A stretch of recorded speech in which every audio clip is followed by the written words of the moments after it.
My parents always favored me above all others. But on the eve of the capital's fall, they fled with the entire family, yet somehow forgot to wake me from my slumber. When I awoke, the courtyard lay utterly empty.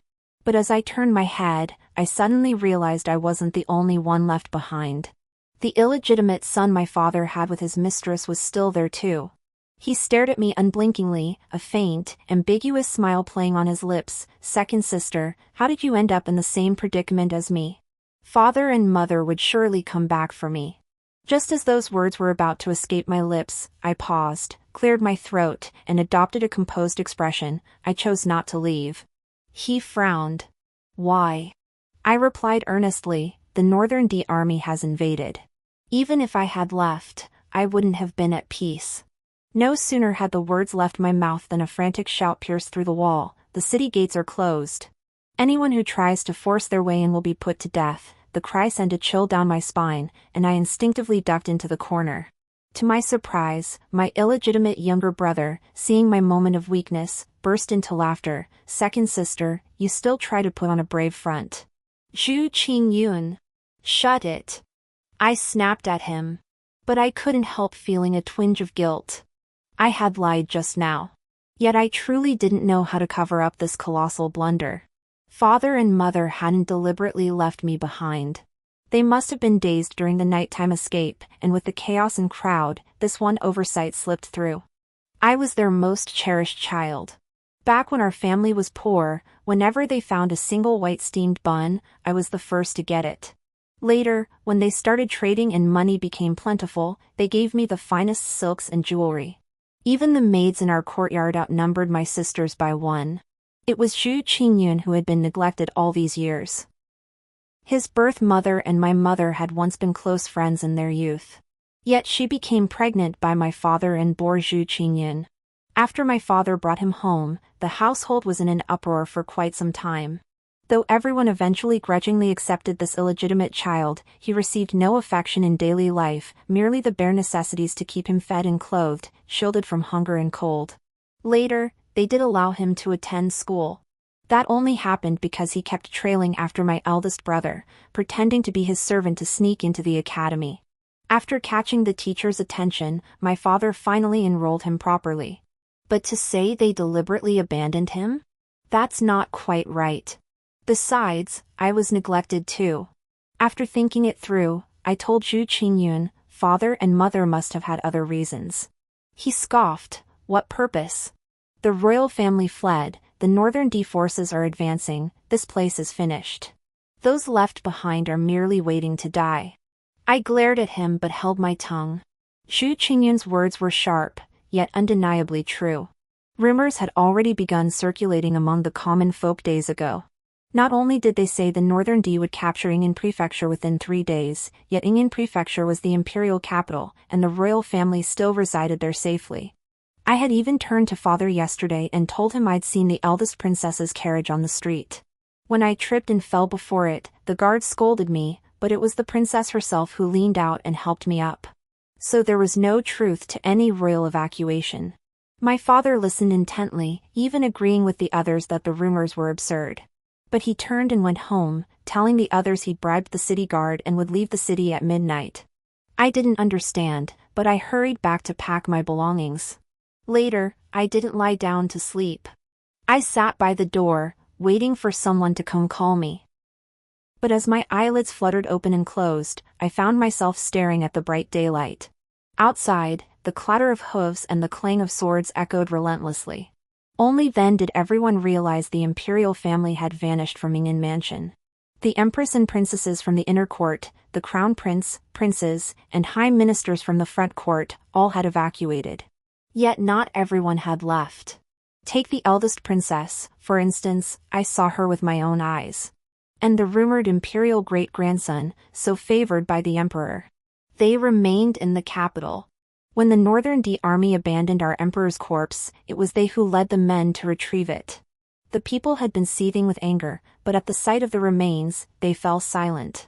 They charged the city gates, only to become one by one the vengeful spirits of the slain.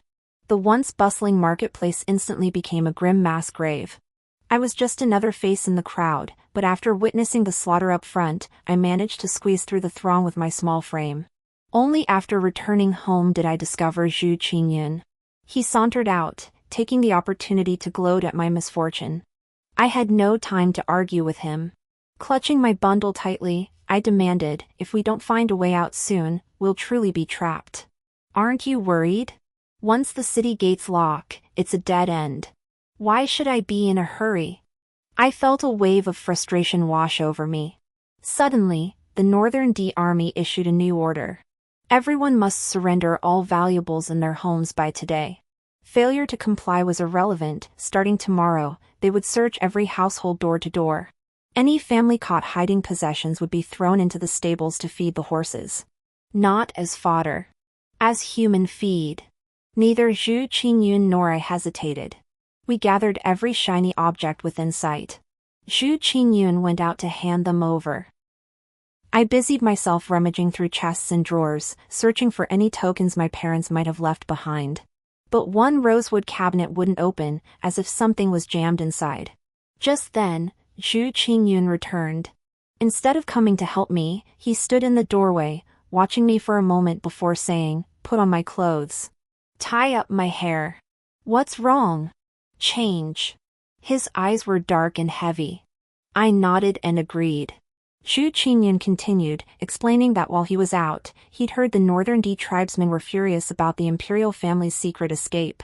They captured palace servants and tortured them, learning that some imperial offspring hadn't been evacuated in time and were now hiding among common folk. Tomorrow, when they search the city, there will be no peace. I heard this while staring silently at a wooden cabinet I'd struggled to open. Finally, I understood why it wouldn't budge. Someone was hiding inside, desperately trying to slam the door shut. I pulled the person out. It was a 10-year-old young master, still dressed in gold-threaded silk brocade. "Who are you?" "Mu Yucheng." The boy's jade-like face flushed crimson instantly. The imperial family also bore the Mu surname. Seeing the shock on both Zhu Qingyun's and my face, Mu Yucheng suddenly grabbed my sleeve, pleading desperately, "I have nowhere else to hide. Don't send me away. I'll die."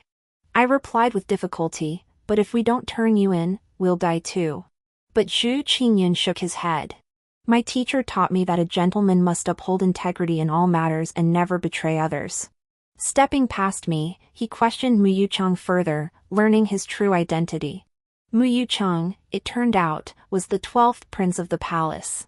Out of sheer playfulness, he'd secretly slipped through a palace passageway straight out of the city, spending several carefree days beyond the walls.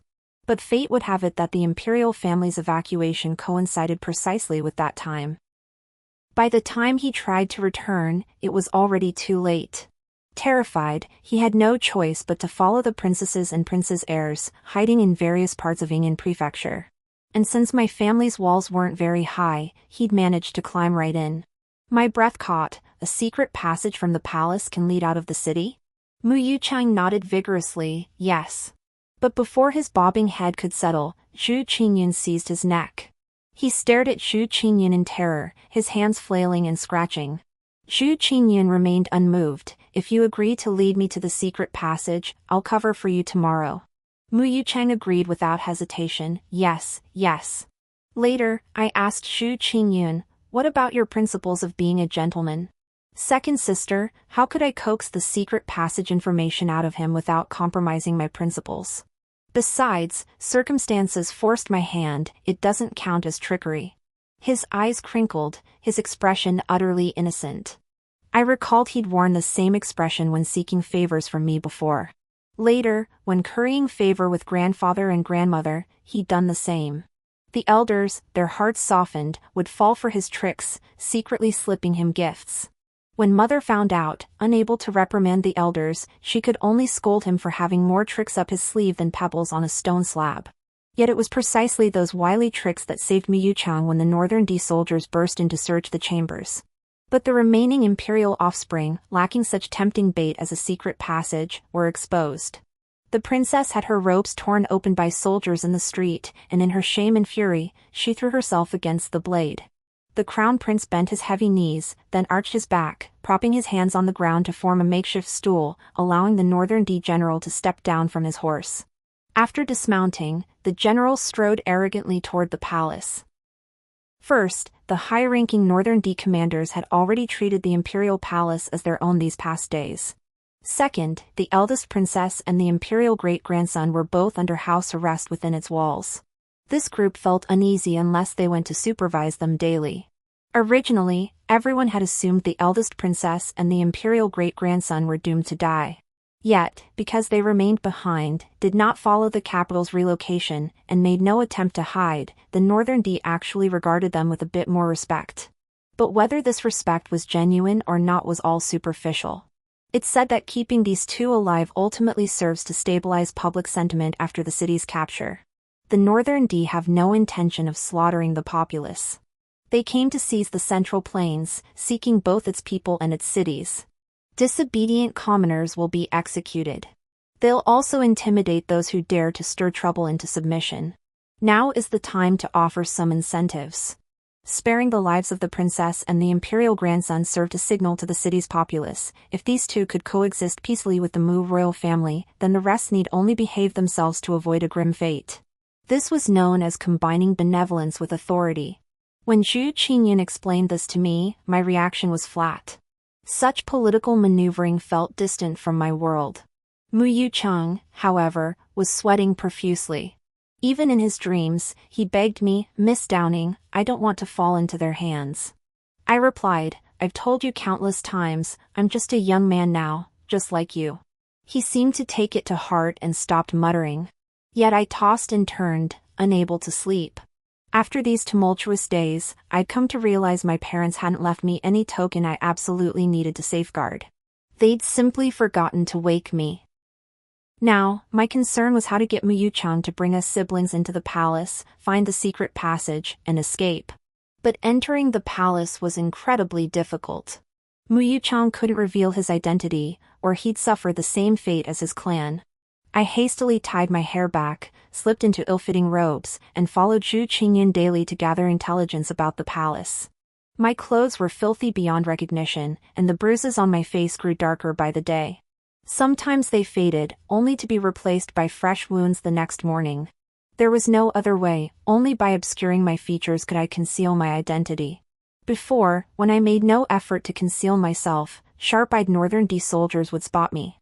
3 or 4 burly soldiers would surround me, their blood-stained hands groping over me as they chuckled darkly. Even then, I found myself fantasizing that my parents and grandparents would suddenly appear, fly into a rage, beat these men senseless, and then, heartbroken, carry me away to safety. But alas, it would never come to pass. Only a brazen little thief, taking advantage of the soldiers' loot advances, snatched a purse from one of them. His clumsy technique startled the men. They released me and turned to chase after him. I hurried back, only to find Mu Yucheng gone from the room. He limped back only as the sun dipped below the horizon. His clothes hung loosely on him, reeking of a foul stench. I asked him, "How could you strip clothes from a dead body to wear?" After these days, I could easily recognize the stench of decay. When going out to collect steamed buns and thin porridge these days, I occasionally had to step around 1 or 2 stiff bodies lying on the stone paths. The Northern D soldiers never collected their corpses. It was usually the common folk of Ying'an Prefecture who gathered firewood, piled them up, and burned them. So the moment Mu Yucheng entered, I instantly recognized that choking stench. Mu Yucheng said, "The Beatty kept chasing me relentlessly, so I had to change my clothes." I didn't pry, but noticing his build resembled that of the petty thief, I fetched a bucket of well water for him to wash. After days of wandering among common folk, Mu Yucheng's temper had mellowed. Gone was his initial arrogance, now he'd eat dusty steamed buns and splash icy water on himself without complaint. Still, his leg wound needed tending. When Zhu Qingyun returned, I urged him to check if the clinic was still open. He waved it off, saying the herbs had long been looted. Then he scrutinized me closely and asked, "Why are you in such a state?" I didn't hide anything, spilling out all the misfortunes of the day like beans spilling from a sack. Zhu Qingyun pondered for a moment, then said my face was too fair and needed some work. Mu Yucheng leaned in to scrutinize me. Fair indeed. So after that, my face remained bruised and battered. Those predatory stares finally ceased to linger. My daily outings no longer required such furtive caution. Word soon reached me that the Northern D had permitted the princess to leave the palace for a brief visit to her children at the princess's residence. On the inevitable path, I threw myself before her carriage once more. But this time, those delicate white hands did not reach out. The guards immediately moved to toss me aside. My face flushed with panic as I apologized, clinging desperately to the carriage's shaft to pull myself up. As I rose, the tightly clutched note slipped from my grasp and rolled into the carriage. It was written by Mu Yuchang. I'd intended to slip it to the guards, but feared they'd report me to the Northern D in an instant.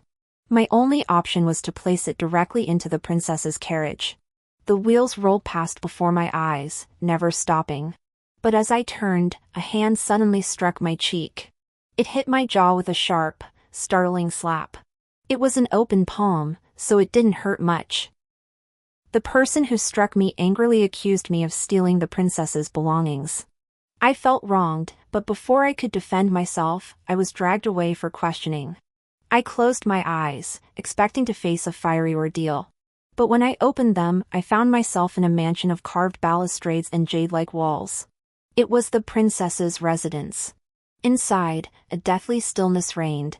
Only scattered footsteps echoed, each sound fading into silence. At the deepest courtyard steps, someone sat. It wasn't the princess, but a young man. Dressed in plain morning robes, his brows were lowered as he studied a paper slip in his hand. His focus was quiet and intense.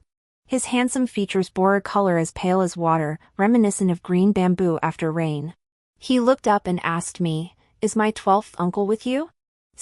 Cut, I froze.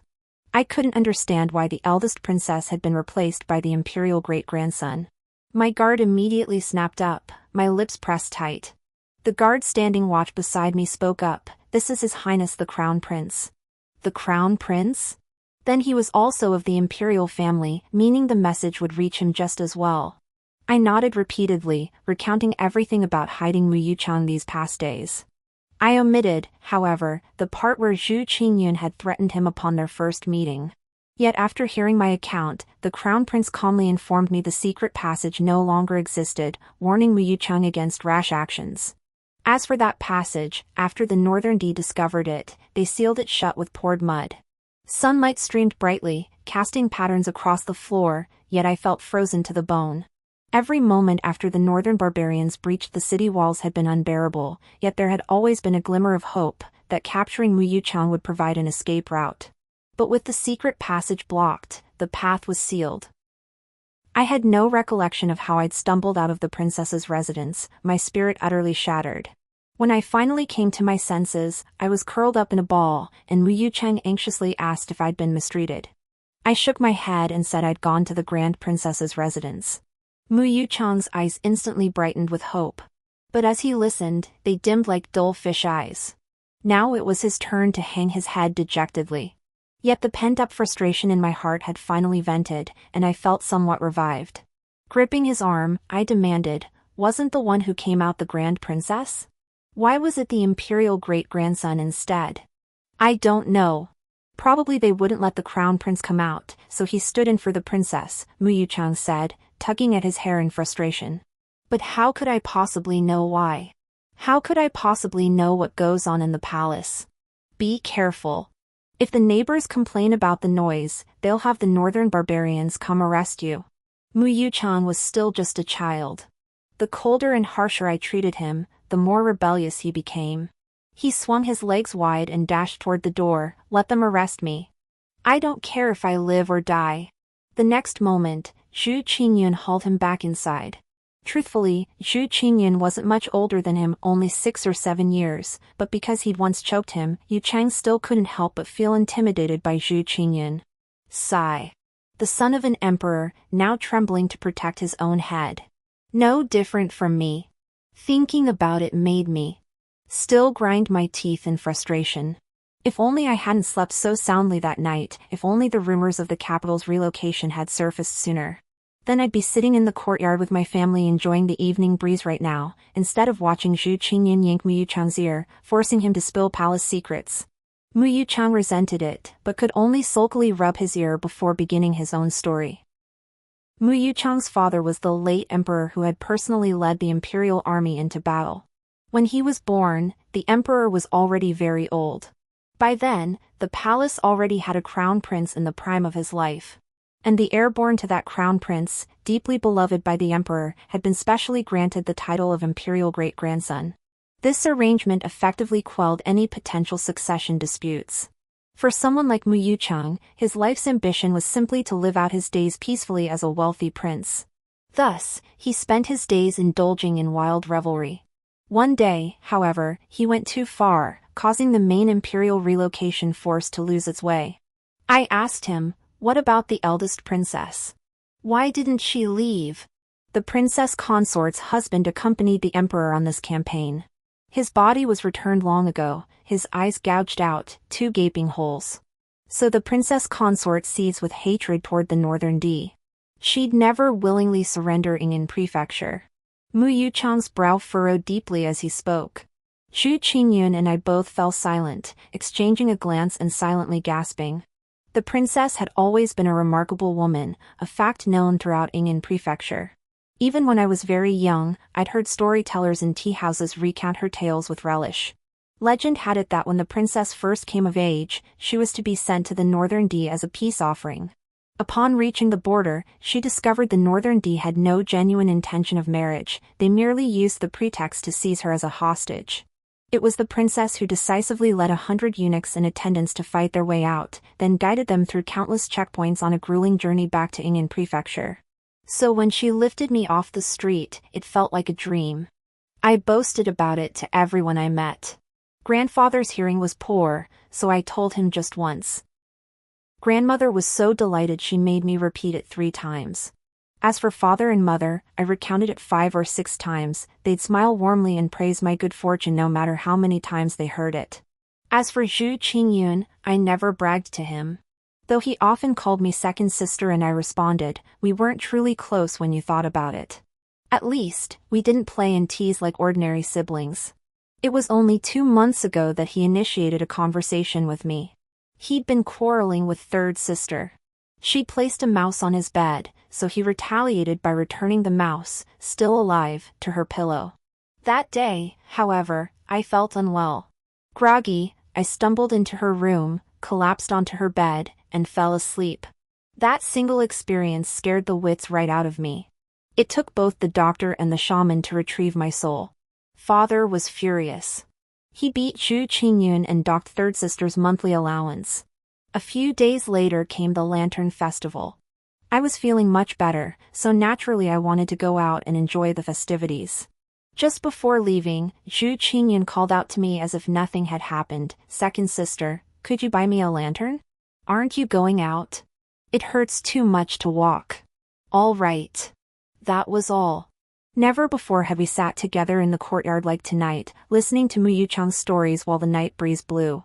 Yet I suddenly realized, the very moment I'd longed for, standing with family beneath the moonlight, sharing the cool night air, had just graced me. Only I hadn't noticed. By the time I wanted to hold on to it, the person beside me had already fallen asleep. Tomorrow night, then. But tomorrow night felt too distant. Ever since Ying'an Prefecture became a lonely fortress, each day stretched endlessly long. But I only felt a pang of sorrow for a moment. I didn't truly curse my own fate. After dawn, the now empty room was once again invaded by Northern D soldiers. But they weren't here to loot. They came straight for Mu Yuchang. As Mu Yuchang was restrained, tears the size of beans streamed down his face. He screamed hoarsely for me to save him. My body froze, rooted to the spot. His eyes suddenly widened in shock as he cried out in anguish, "Zhu Downing, why did you betray me?" The Northern D soldiers followed his gaze and looked at me. She's my personal eunuch attendant," Mu Yuchang stammered in panic. Though meant as a rescue, his words led the soldiers to seize me as well. After being jostled in a prison cart for the entire journey, we weren't unloaded into a dungeon nor forced to serve as footstools. Instead, we were escorted directly before the imperial great-grandson. Beside him sat a burly man with a face as fierce as a leopard or tiger. The escorting soldiers addressed him as General Wulu. General Wulu, I'd heard of him. The commander sent by the northern barbarians to seize Ying'an Prefecture. He pointed at Mu Yuchang and asked the crown prince, is this not one of the imperial kin? Once the crown prince nodded, his ferocious demeanor vanished, replaced by a smug grin. Honest to a fault. Though young, Mu Yuchang was quick-witted. Within moments, he grasped the entire situation and turned angrily to the crown prince, Mu Wanyan. You're the one who exposed me. Mu Wanyan's voice was cold, yet his eyes betrayed a hint of guilt. 12th uncle, this isn't entirely my fault. Someone exposed the fact that I took the princess's place. I had no choice but to implicate you too. His gaze then shifted to me. Who else but my loyal subordinate went to the general complaining that I'd seen unnecessary people at the princess's residence? Only then did I notice the guard who had struck my empty palm, led me into the princess's residence, and stood guard during my conversation with Mu Wanyan. He now stood beside General Wulu, his expression smug and triumphant. Mu Yuchang's anger flared further. Couldn't you have taken the blame? Mu Wanyan, no. Enough, General Wulu cut in, eyeing Mu Yuchang. How shall we deal with you? Paraded through the streets? General, he's merely a playful child. Let's not frighten the people over him. A calm voice drifted in from afar, startling everyone. The eldest princess had arrived. Dressed in solemn court attire, her unadorned face remained as luminous as jade. Slender, arched eyebrows framed eyes with slightly upturned corners, radiating an air of heroic detachment. General Wulu shot her a glance and gave a cold snort. I couldn't quite make out how they maneuvered afterward, my head was buzzing. It was Mu Yuchang tugging at my sleeve, his voice thick with innocence as he whispered in my ear, Miss Downing, did I drag you into this? I reached out and pulled my sleeve free from his grasp. Just moments ago, he'd been calling out Zhu Downing's name fiercely. The princess had departed, and General Wulu had left as well. I remained Mu Yuchang's little eunuch. The accusing guard remained, pouring water for Mu Wanyan and Mu Yuchang in turn. Suddenly, Mu Yuchang swept his hand, knocking over the celadone cup before him. The crystal-clear water cascaded down the table edge like a thin curtain, splashing onto the floor. Mu Wanyan watched the wet patch with disgust. Yet the cup remained intact. I caught it, wiped it dry, and tucked it into my sleeve. No one noticed me. The guard was busy explaining to Mu Yuchang, the people around His Highness the Crown Prince have been replaced twice already. If I hadn't made a pledge of loyalty, I would have been dragged away for sure. Your Highness, please have mercy on your humble servant. Mu Yuchang retorted, but this will get me killed. If not for the princess consort rescuing me just now, I wouldn't even be sure if I'd get a proper burial. The Mu family has already lost many, Mu Wanyan remarked casually, wiping the water stain with the sleeve of his mourning robe. Mu Yuchang flared up at this, then why are you so reluctant to sacrifice yourself? Mu Wanyan, I fear death. I stared straight at him. After a moment, Mu Wanyan looked back at me and smiled faintly. Why is it every time I see you, you're covered in bruises? I offered no explanation. Instead, I spoke in my coldest, most serious tone, if you don't arrange for my departure from Ying'an Prefecture immediately, I'll relay everything you just said to the men waiting outside. What? Mu Wanyan's expression, warm just moments before, suddenly turned bleak. I must leave this place. The city gates were sealed, except when the Beatty themselves needed to exit. I'd seen Beatty soldiers killed in counterattacks, their bodies hauled away on carts through the side gates for burial. So it wasn't a complete lockdown. Besides, supplies still had to be transported. There must be a way out. I couldn't bear to stay another moment in this hellhole of Ying'an Prefecture. Fortunately, the person before me is none other than the imperial great-grandson. No matter how fallen or constrained he may be, his avenues are undoubtedly far greater than mine. This headless fly has finally stumbled upon a lifeline. Yet despite my utter baseness, Mu Yuchang actually defended me in a deep, resonant voice. Your Highness, Downing was merely joking. She isn't that sort of person. When I sprained my ankle last time, it was bruised and swollen, she massaged it for me until midnight. Silly child. That's not how it is. Zhu Qingyun and I, one playing the good cop, the other the bad, only tricked you into bringing us to the palace to find the secret passage. I still insisted, it wasn't a joke. You're Downing? Mu Wanyan suddenly cut me off. Yes. Surname Zhu. Zhu Downing. I nodded, waiting for his reaction. Mu Wanyan's expression had returned to normal, calm and composed, as if concealing his true intent. The northern D-King is en route. He'll reach Ying'an Prefecture soon. When he arrives, the city gates will open. Mu Yuchang pressed urgently, then what about us? I cannot predict the future. Mu Yuchang deflated. I'm going with Downing. I turned to him. I won't. You're too much of a burden.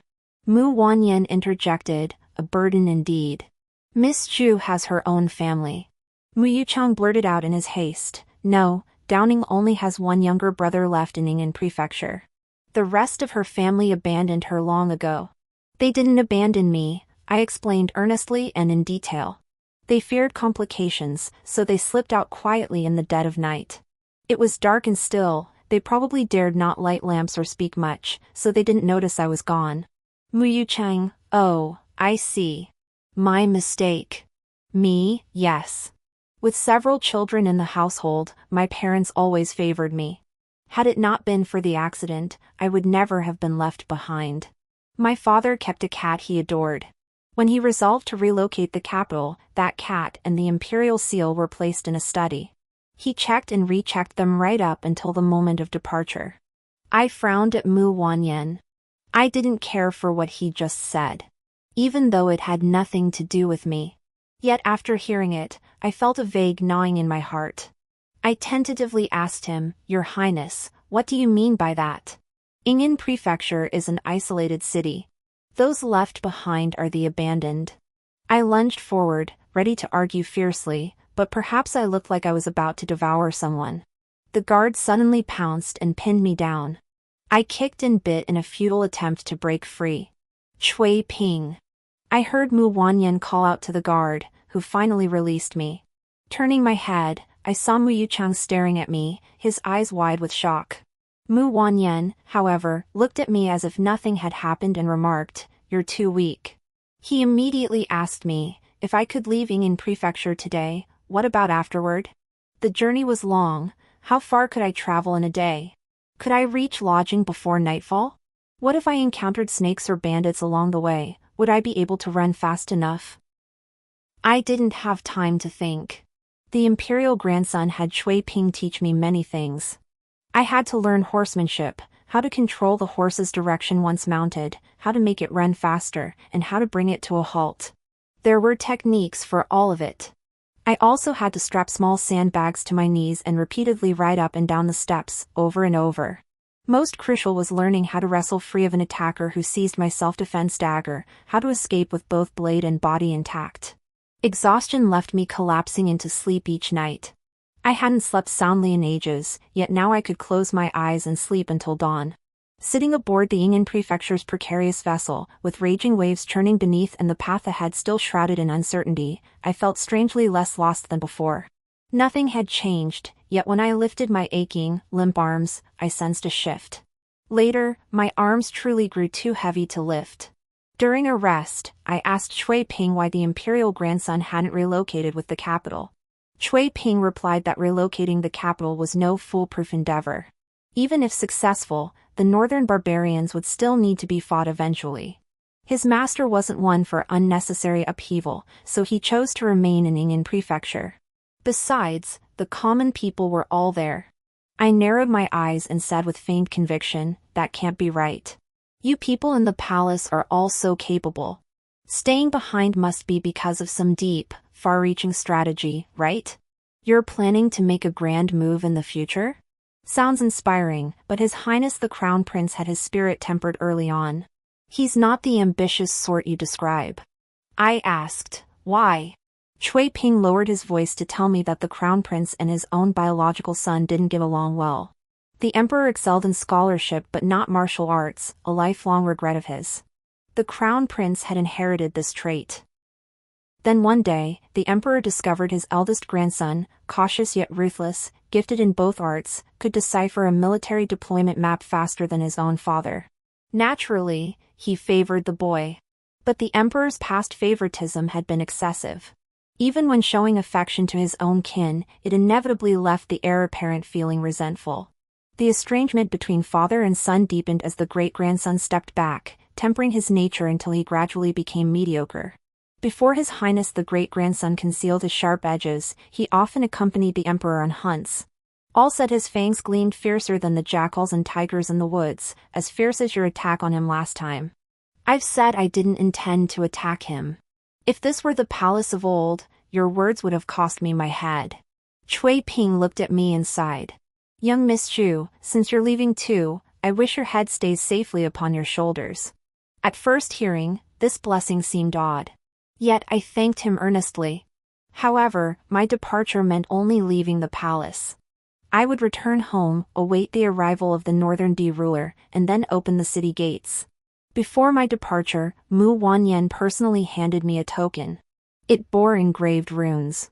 Both unfamiliar and yet somehow familiar, I'd never seen them before until the day I witnessed the Northern D banner. Mu Wanyan instructed me, keep it hidden in daily life. Only reveal it if Northern D soldiers cause trouble, it would avert calamity. Downing, save your life first. Survival comes first. Mu Wanyan seemed to read my thoughts. I raised my hand, clenched and unclenched, and the token slipped into my pouch.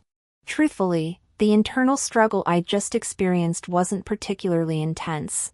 Stories of holding on to one's dignity to the death only happen in illustrated books. I'd never been cast as the protagonist. With what Mu Wanyan had given me, I wouldn't have to take blows to the face anymore, and my face wouldn't be covered in scars. These past days, my cheeks had gradually healed, and now my eyes were eyes, my nose was a nose. I recalled how, when Cui Ping finally saw my true face, he turned and fetched a painting of Lu Shi, saying I resembled the woman washing her hands in the painting. There was a resemblance. In any case, I needed it. But just as things were about to come together, things took a turn for the worse. General Wulu's daughter suddenly fell ill with a strange affliction, high fever, delirium, biting people, crawling everywhere. When he ordered the eldest princess and the imperial grandson to list all the renowned physicians in Yingyan Prefecture, preparing to send men to fetch them, I muttered, it's exactly like when I was possessed. We must find a shaman. He heard me. He grabbed me by the collar and demanded an explanation. Her soul is lost, I declared. General Wulu looked skeptical. What do you mean, soul lost? Every person possesses a soul. When the soul fragments, illness follows. When it vanishes entirely, death comes. General Wulu had dragged me over to vent his anger, but seeing me babble like this, he began to believe me. So what do we do about this lost soul? Let me think. Come to think of it, a person's courage can indeed be stretched bit by bit. When did it begin? Hiding Mu Yuchang? Deliberately blocking the princess's carriage? Or threatening the crown prince with accusations? Those moments of reckless passion forged the thick skin I now wore before General Wulu.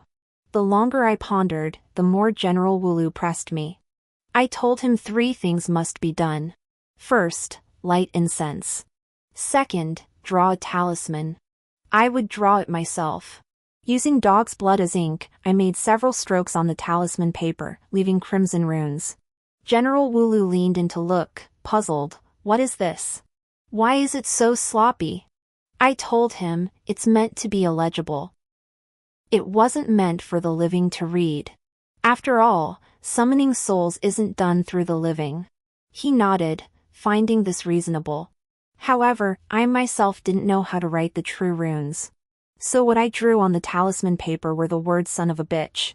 The strokes were twisted and tangled, utterly sloppy, even I wouldn't recognize them if I tried to decipher them the next day. Third, when the soul first returns, it is extremely weak and may slip away again at any moment. It must be anchored with young energy. 5 individuals born around the same hour as General Wulu's daughter must be found. Their hearts must be extracted, boiled in water, and 7 milliliters of the broth collected.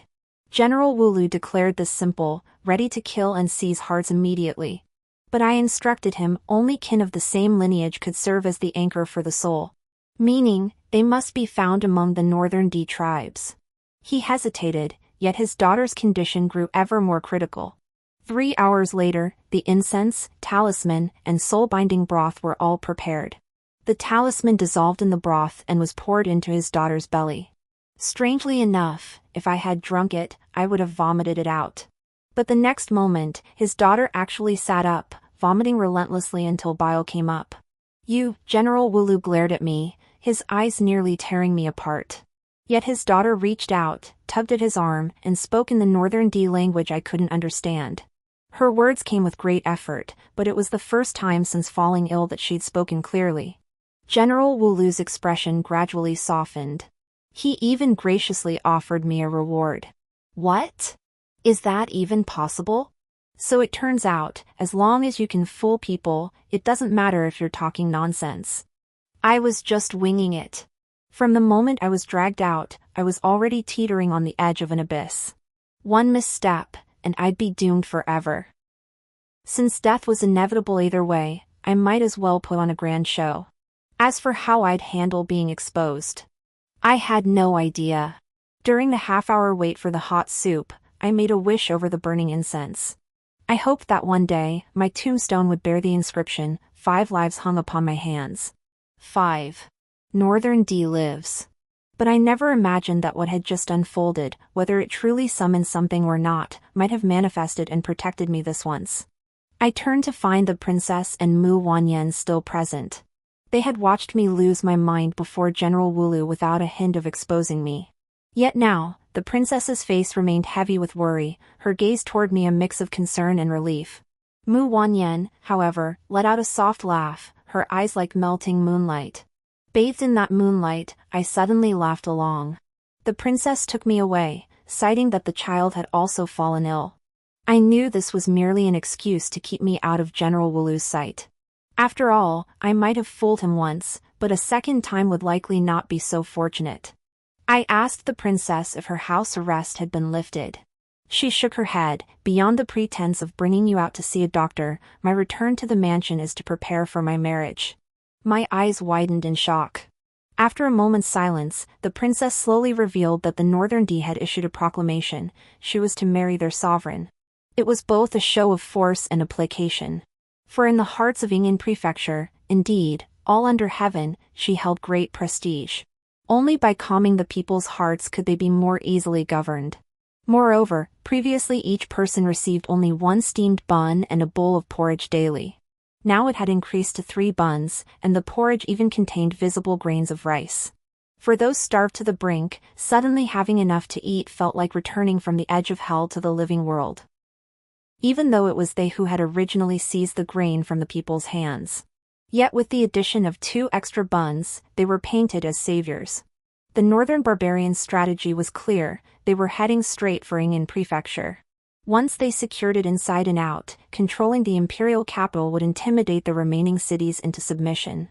Then they could claim them all. When I stepped back into the princess's residence, I told the eldest princess, "I've been here before." "I know. How dare you block this palace's carriage in broad daylight?" But why was His Highness the Crown Prince inside? The princess summoned a thick scroll and handed it to me. As I flipped through it, I murmured aloud, "The locust tree by the bridge in Changhulain, Moss, the rice mill on Kangwu Road, summer rain." A quick glance revealed no beginning or end. What is this? My former personal guards, along with the crown princes, totaling 437 men. Since the fall of Ying'an Prefecture, they've been scattered far and wide. Once settled, they found ways to send their locations and code names to the princess's residence. My daughter's wet nurse then compiled them into this register.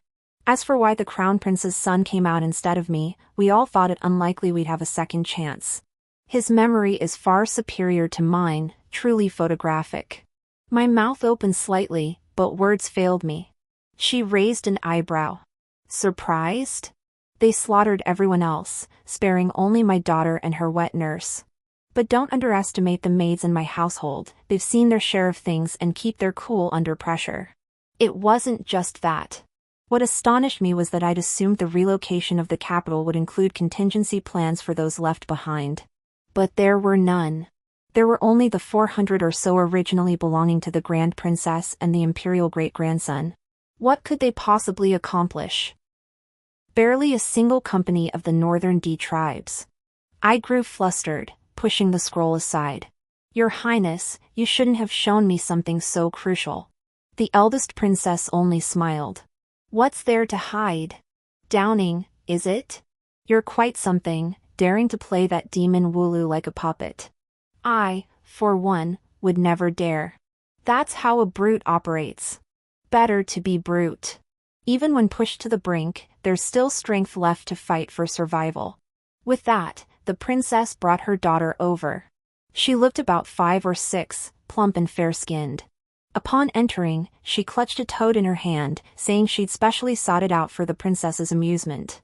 The princess took no offense, accepting the toad and placing it into a nearby vase with practiced ease. Mother and daughter radiated warmth and harmony. The princess's eyes never left her daughter, as if each glance might be her last. "Did I embarrass you?"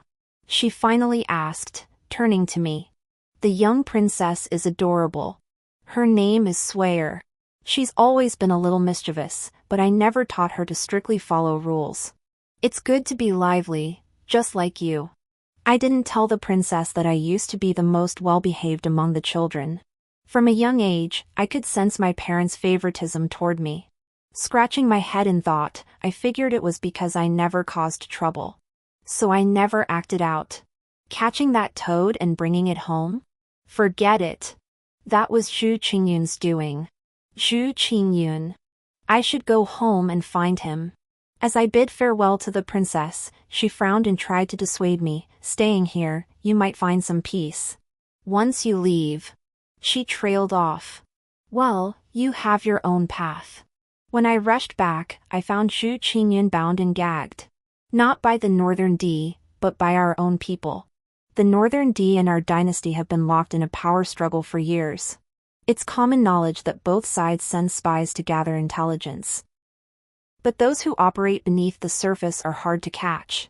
It wasn't until the fall of Yingyan Prefecture that this spy network was dissolved. Unfortunately, it wasn't cleaned up properly. Someone uncovered a roster listing the identities of the spies. Among them was the name of Zhu Qingyun's own mother. His mother, Lady Xiao, had been dead for years.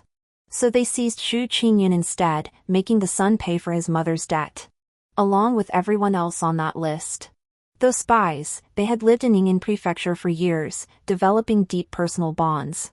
Now exposed, even the thickest skin couldn't withstand the scorn. They hung their heads, letting the insults rain down. Only Zhu Qingyun kept his head held high. When our gazes met across the crowd, he shook his head slightly. I tried to push through the crowd to ask him if there was anything he wanted to say, but no matter how hard I tried, I couldn't get close enough. Xiao Shi, a spy, I simply couldn't reconcile the two. She had been dead for 10 years. Yet all these years, whenever I thought of her, I still couldn't fathom why she'd become my father's concubine. Her family were merchants too, and she'd known my mother since childhood. Being younger than my mother, she hadn't married even after my mother gave birth to my eldest brother. She was beautiful, gentle, and kind-hearted, with many suitors. Yet she remained unmarried for a long time. Later, when my mother teased her about becoming an old maid, she was already carrying Zhu Qingyun. When the truth could no longer be hidden, my mother severed ties with her. Not long after, Xiao Shi died suddenly.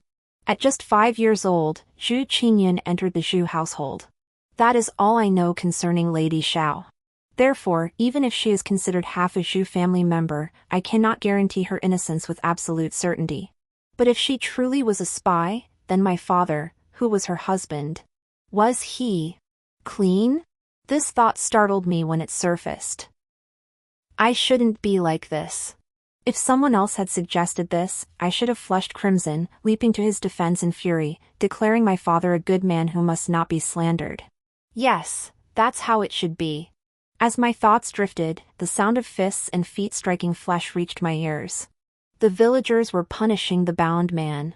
Since the blockade began, the Northern D's control had loosened considerably. They likely knew about the spy's capture and cursed bitterly. But these old spies were long past useful, mere sacrificial pawns. So even if they knew, they'd probably turn a blind eye, letting the crowd have their way. Someone delivered a vicious kick to Xu Qingyun, pain turning his face deathly pale. The crowd thinned slightly, and I finally pushed through. I recognized the man who kicked Xu Qingyun, the neighbor's uncle. Having watched Xu Qingyun grow up, the more familiar he became, the more heartbroken the uncle felt. That's why the kick held no mercy. "Uncle." I caught his fist before it landed. "Xiao Ning, where have you been hiding these past days?" Uncle rattled off a long string of complaints before finally circling back to Xu Qingyun. His voice cracked. "That boy's own mother is nothing but a curse." "Hey, don't stop me, uncle," I called softly, my voice thick with reluctance. He paused, let out a heavy sigh, then brushed me aside and walked away. I turned to Xu Qingyun, intending to confront him properly. Instead, he shouted at me with bloodshot eyes, his voice hoarse, "Where the hell were you?" "Where? I thought you were dead. I took that untouched steamed bun from that day to build a symbolic grave for you." "Xu Qingyun, you're going to deafen me. Where exactly did you go?" "Mu Yuchang's lair." Xu Qingyun calmed down. "What about the secret passage? Is there really none?" I shook my head, then remembered the approaching Northern D ruler and whispered, "The city gates will open." I tugged at the ropes binding him and added, "In your state, you can't even walk." "She isn't," Xu Qingyun declared with absolute certainty. My heart pounded, desperate for more answers.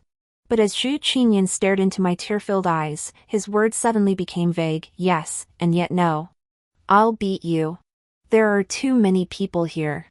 There are many things I can't tell you." He was playing tricks again. Baiting me with a hook, luring me to take him away first, then telling me it was all a lie. I remained silent, but Xu Qingyun could see through my thoughts. "Second sister, I'm not lying to you." Whether he was lying or not, it wasn't enough for me to simply believe him. With the crowd in such a rage, one misstep and I'd be tied up too. But when he smacked his lips, saying he was thirsty, I still turned to find water. When I returned, Xu Qingyun was gone. Only scattered ropes lay on the ground. I cautiously asked, "Did one escape? That Xu family brat? Taken away by the Northern D soldiers?" I slumped down against the tree roots. The reason for capturing Xu Qingyun was utterly unexpected. It was because he had received an education. This was General Wulu's new order. Throughout the entire Ying'an prefecture, all literati were to be rounded up, confined in one place, and forced to learn to write and read the Northern D script, as well as speak their language. Thus, whether they were teachers or students who had attended school, they were all rounded up. The scholars resisted fiercely. They cried out that even if the nation fell, the people shared the same language and script, and their hearts would never forget their roots. But if their writing and speech were changed, their true origins would be lost forever. Because they believed this so deeply, they refused to yield, no matter how much blood was shed. Until someone suggested a plan to General Wulu. It required no force, yet proved remarkably swift. Before their very eyes, all books, paintings, play scripts, and musical scores within Ying'an Prefecture were burned. The flames would cease only when they agreed. Not a single blade was drawn, not a drop of blood shed, yet the wound inflicted was profound. Before long, they yielded. Word spread that those imprisoned received a reward, meat to eat. A child by the roadside heard this and turned to his mother, clamoring to go too. His mother smacked his head. "Go where? They'll be treated like criminals from now on." I remained seated on the tree root, pondering how to stop Xu Qingyun from eating that meal. I touched the token. Cold and hard, it felt sharp against my skin. I set it down. Then lifted my hand again. After several repetitions, I tucked it back into my palm. I'd expected my legs to tremble nervously when dealing with those demons again, but when they checked the tokens, I lowered my head to stare at the puddle beneath my shoes. The face reflected there wore no expression at all. Only when I heard the words "no issues, release him" did I exhale in great gasps. Back to normal. The scholars were confined in several adjacent official residences. When I found Xu Qingyun, he was staring blankly at unfamiliar characters. When our eyes met, he showed little surprise. Instead, there was a hint of sorrow, as if he believed I must have betrayed something to earn the privilege of being brought in like this. When I told the guard I was taking Zhu Qingyun with me, I added in front of him, perhaps I could ask General Wulu to come again. He should remember me, I'm a Zhu. When I accompanied the 12th prince to the palace, I once treated his daughter's illness. Zhu Qingyun's pricked ears slowly relaxed. After we left, he didn't ask how I'd learned to treat illnesses. After all, it was obvious I'd gone there pretending to be a doctor. Well, not exactly. At the very least, I managed to get the patient talking, didn't I? In other words, I had done the Wulu family a favor. If this were a storybook tale, the storyteller would now raise his voice dramatically to announce the ending. The general wept bitterly and immediately withdrew his troops from the city, earning thunderous applause from the audience. No wonder everyone loved spending a few copper coins to crowd into the tea house for a story. The clink of coins hitting the table was satisfying. Second sister, why are you getting angrier and angrier? I didn't do anything to upset you. It's none of your business. I just want to hear the storyteller now, but I can't, and it's ruining my mood. He nodded thoughtfully. The storyteller was out of earshot, but Zhu Qingyun's stomach growled loudly. I asked him, no meat today? He shook his head, saying the meat had been replaced with eggs. Why? Zhu Qingyun smiled. When recounting events at the official residence, he grew animated. He remarked that scholars truly possessed the sharpest minds. Forcing them to study Northern D texts? Fine. But some had eyes so dim they needed to press close to read, soon squinting until their eyes stung. When guards scolded them as useless, they'd sob and snivel, lamenting their failing faculties, how sharp their senses had been when they passed the exams years ago. Others were slow learners. When scolded, they'd claim their minds were inherently dull, having failed to pass the exams for years without even attaining the lowest scholar rank. Whether their stupidity was real or feigned, there was no way to crack open their skulls and verify. This infuriated the northern barbarians to the point of stomping their feet. But the books couldn't be burned again, otherwise, all their previous efforts would be wasted. They had no choice but to endure. Meat, however, was off the table. Still, I brought out some sweet cakes meant for the young prince from the princess's residence. Though cold, Zhu Qingyun wolfed them down. After filling his stomach, he rummaged through the trunk and pulled out a storybook, telling me he could also narrate tales. Oh, and all the books at home were still there. When we surrendered our possessions, the northern barbarians didn't take those. As he opened the storybook, the scent of ink and paper wafted up. Yet Zhu Qingyun swiftly slammed the book face down on the table, covered his mouth, and bent over, retching twice. It's a bit nauseating, he said. The storybook was ours, the characters on it were ours. But I sensed Zhu Qingyun must have recalled his confinement in the official residence. I'd seen him indifferent to many things before, including being abandoned by his family. His disgust and loss had never been expressed so clearly. I patted his back, fetched more water, and decided to ask about the Xiao family another time. Is this wrong? I should be more fiercely indignant. But never mind. I'll just ask later. After finishing his water, Zhu Qingyun stared blankly at the empty bowl for a moment before recalling what had happened when he was taken away. Second sister, if I say our father isn't quite the upright gentleman he appears to be, don't be angry with me. This was the first thing Zhu Qingyun ever said to me. The second sentence finally began to recount his mother's past. Xiaoshi was originally an orphan raised on charity. She was adopted by a merchant family only when she was 4 or 5. The merchant family treated her neither well nor badly, but they constantly lectured her, urging her to remember the debt of gratitude for their adoption. When she turned 15, they told her it was time to take on their responsibilities. Xiaoshi assumed they meant appointing her as the shopkeeper and readily agreed. Little did she know they were handing her a hot potato. Her adoptive parents were spies from the northern D tribe disguised as merchants. After years of dangerous espionage, they yearned for a peaceful life. But once aboard the pirate ship, there was no turning back. Unless they found someone to take their place. So her adoptive parents forced Xiaoshi aboard. They even altered the registry. After that, they were clean as a whistle. But though Xiaoshi was gentle-natured, she wasn't foolish. No matter what task they gave her, whatever message they wanted relayed, she played dumb. This enraged her adoptive parents, who beat her again and again. When the beatings grew too brutal, she'd hide at the Zhu household, drinking with my mother. Drunken ramblings. Words spoken without thought, but heard with intent. When she sobered up, father told her he'd risk everything to eliminate the threat for her.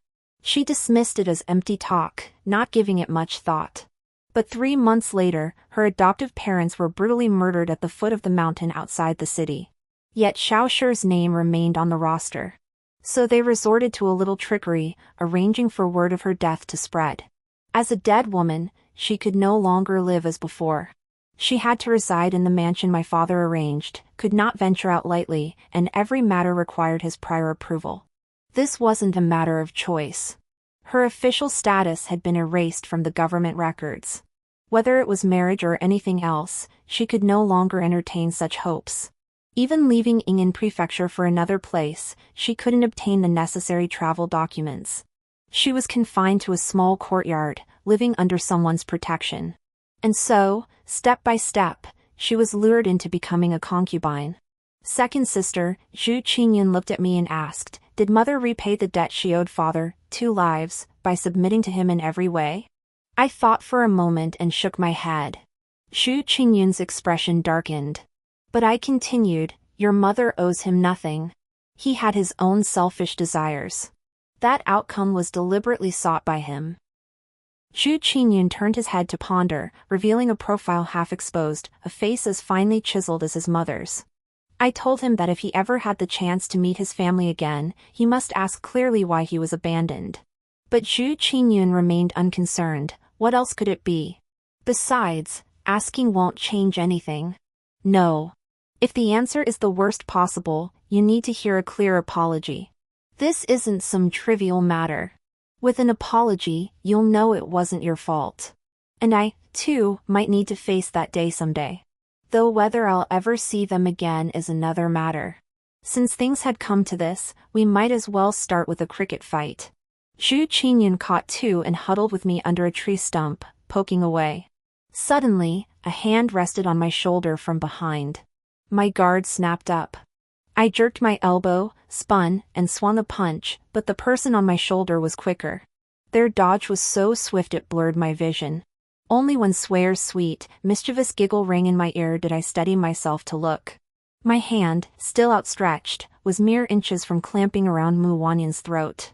He wasn't wearing mourning robes today, a deep indigo robe, a jade crown perched high. A faint smile played on his lips as he murmured, not bad. As for me, I felt first delight, then a pang of regret. I glanced at Sware, then at the Crown Prince, but saw no sign of the princess. Crown Prince, I asked, why are you out with the young prince? Mu Wanyan replied, the princess cannot come out. I'm watching the child for her. But how are you able to come out? Mu Wanyan paused, explaining that the Northern D ruler would enter the city tomorrow, and he was the welcoming envoy. I listened quietly, my heart tightening. This was the Northern D openly setting a trap for him.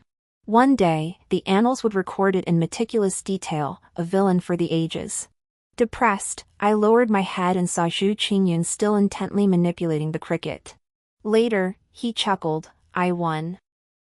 I told Zhu Qingyun this was the imperial grandson from the palace. He gave a slight nod, showing little surprise. Yet, he actually asked Mu Wanyan if he knew how to fight crickets. I nudged him and whispered, what happened to your hospitality training? Zhu Qingyun teased me, you're too uptight. Pretending not to hear, I turned and led Sware into the room. Inside, the tables and chairs were spotless, and the well water had been heated early that morning. Cool water flowed from the spout of the kettle, splashing softly into the porcelain bowl. Sway took a small sip, smacked her lips, and declared the water sweet. I teased her, better than the water at the princess's mansion? Sway shook her head honestly, not quite. I laughed heartily. Still, the sweet well water was the finest offering we could present to our guest. It was one of the few things in Ying'an Prefecture that remained untainted. No matter how far the Northern D's hands reached, they hadn't yet touched the water. They would need to drink too. With Swayer sitting on my lap, I covered her ears before asking Mu Wanyan and the eldest princess. She will marry. What about the young princess? Once the city gates open, someone will take her away. I confirmed again, will the gates truly open? Mu Wanyan nodded with certainty. Zhu Qingyun and I exchanged a glance, silently asking where to go. Mu Wanyan had us fetch paper and brush. With a few strokes, mountains, rivers, and cities gradually emerged on the blank paper. This is Ying'an Prefecture. The two cities surrounding it are Linyao to the west and Songling Commandery to the south. Head south, but don't try to enter the cities, they're locked tight now, fearing the northern D might storm in at any moment. Go around the mountains from this side, find the ferry crossing, board a boat. And finally reach Yichuan. Mu Wanyan crumpled the hastily drawn map as he explained. I asked, why stop at Yichuan? Can we actually enter there? Yes. If everything goes smoothly with my father, Yichuan will be the new capital. The new capital. The legendary new capital, could we actually go there? I asked Zhu Qingyun again, what do you think? It's up to you. I'll go wherever you go. Then Yichuan it is. Though my heart yearned to find my family, the world is vast, finding them isn't so simple. Now I feel like a floating duckweed, drifting wherever the current takes me. Wherever I can take root becomes my best anchor. With Zhu Qingyun by my side, I won't be so afraid. I stared at the map again, suddenly understanding Mu Wanyan's purpose in coming. She hadn't come just to wander. She'd come to show me the way. And right now, I needed that guiding light. Everything became clear before my eyes and in my heart. Still holding Swayer, I cooed softly, little princess, stay a little longer, okay? I didn't want them to leave yet. Even with this incredibly useful map in hand, I still felt unsatisfied. Stay just a bit longer. It would be hard to meet again. Swayer nodded happily, her head bobbing as she scanned the room for more fun. Huh? Why aren't there any vases here? Where will I put the toad I catch later? Vases? The glazed porcelain vases had all been confiscated. But Zhu Qingyun smiled and teased her, there are no vases at home because Sister Zhu once saw a cockroach in a vase. She thought cockroaches grew out of the potting soil, so she stopped planting flowers altogether and threw all the vases away. Swayer giggled softly, her voice sweet and sticky as she nibbled her finger. Sister Zhu is so silly. Mu Wanyan suddenly spoke, because she's a little pig. I lifted my head and met his gaze. You're the little pig. You are. You. Zhu Qingyun took Swayer to nap. Mu Wanyan and I headed toward the riverbank. I wanted to see if any fish remained to catch for tonight's grilled dinner. But the river had been fished clean. And everyone was starving. Not just fish, they'd stare intently even at birds flying overhead. We had no choice but to turn back. Before reaching home, we spotted a Northern D soldier standing in broad daylight at our neighbor uncle's door, clutching a wine flask.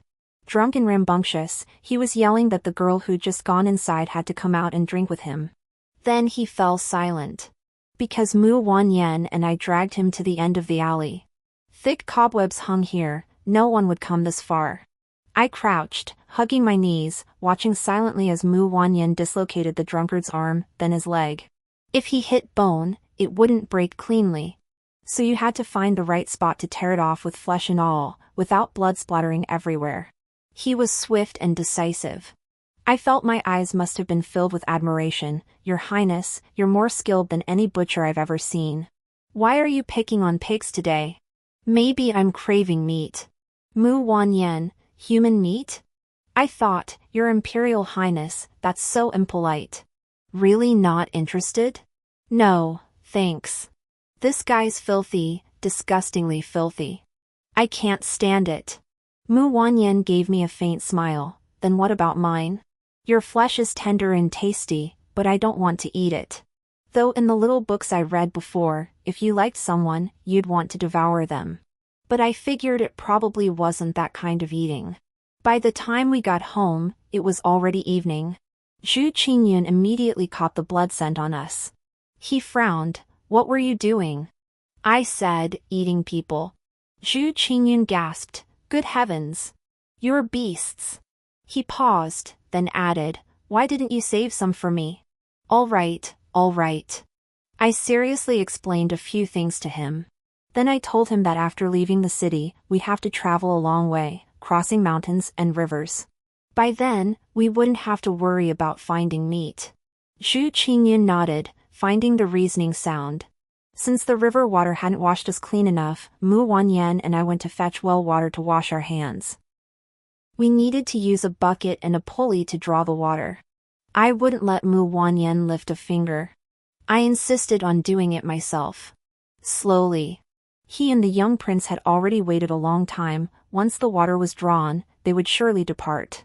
No matter how reluctant I felt, I could only steal moments from the well in secret. The well was good, I was bad. He was the imperial great-grandson guarding the city, I was a commoner fleeing hardship. He would not follow me, and I could not stay behind because of him. The well water poured from the bucket was crystal clear. It reflected the thin sunset sinking into the western mountains. It was perfectly round, yet slowly devoured by the dark blue sky, like a dying, broken blood phoenix falling onto the terraces of Ying'an Prefecture. Your Highness, this sunset is truly beautiful. It will rise again tomorrow.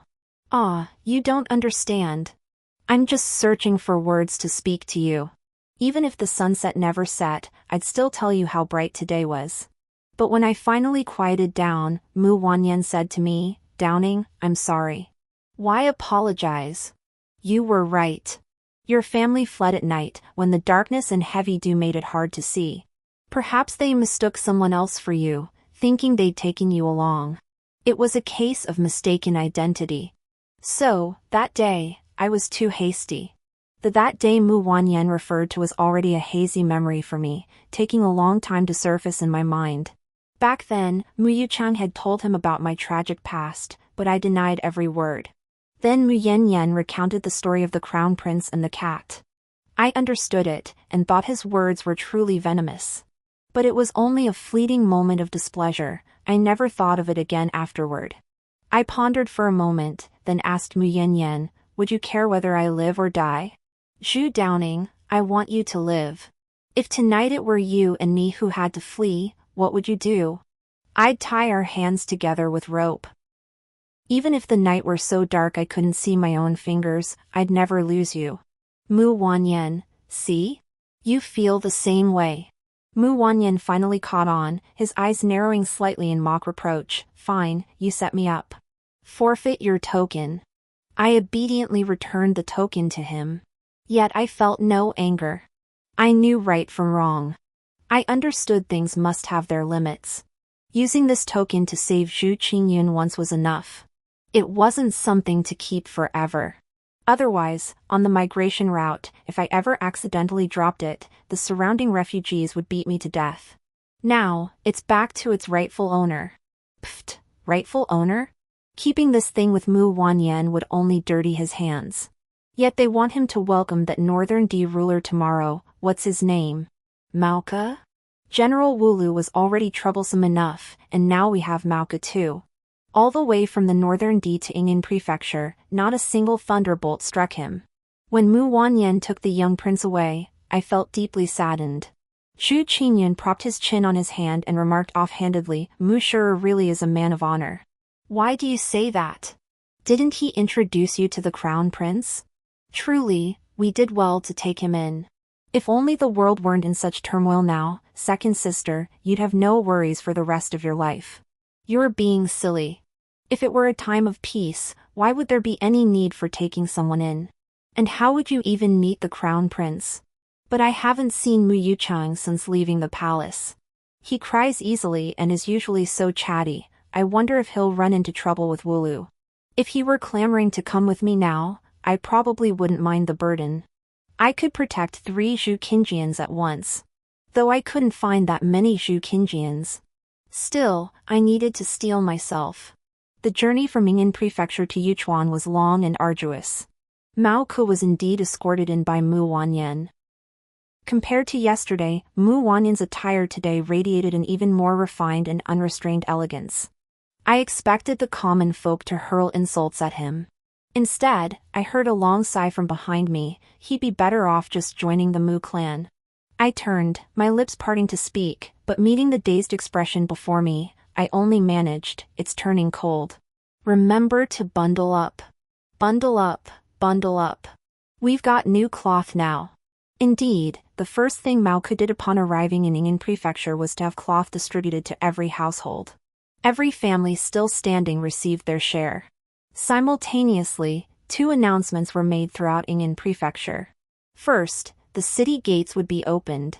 Second, inquiries would be sent to Lingyao and Songlin Commandery demanding to know why congratulatory gifts had yet to arrive. The implication was clear: everyone could flee if they wished, but escape would be futile. For the neighboring lands were also doomed. Whether it was this warning or genuine gratitude for the cloth, no one rushed toward the city gates. I couldn't make sense of it, so I stayed put. With everyone else standing still, I dared not be the first to move, fearing an arrow might suddenly plunge down from the city walls. So, everyone returned to their homes. I thought it would be yet another futile test and wait. But just one night passed, and the world outside changed. Zhu Qingyun returned, panting, to tell me the Northern D soldiers were killing again. This wasn't random venting, they'd singled out dozens of adult men who kept axes at home and struck them down. I rushed to investigate and piece together the full story bit by bit. When Maoka entered the city, the reason no one moved was likely because the townspeople had split into two factions, one too afraid to leave, the other unwilling to go so easily. They were seething with pent-up fury, a stubborn, unyielding rage. Long before Maoka entered the city, common folk had spontaneously organized. They waited for the right moment to strike back at the northern barbarians and drive them out. They had meticulously planned everything. They had signals for action, escape routes, heavy axes, and above all, burning rage. Everything was ready. Yet, they never reached the final step. They were halted by a timely secret order. The order revealed that the northern barbarians had uncovered the plan, waiting to catch them like fish in a barrel. Who issued the secret order remained unknown. Though the order had halted the operation, northern barbarian soldiers dragged a group of people out at dawn. A warning to others.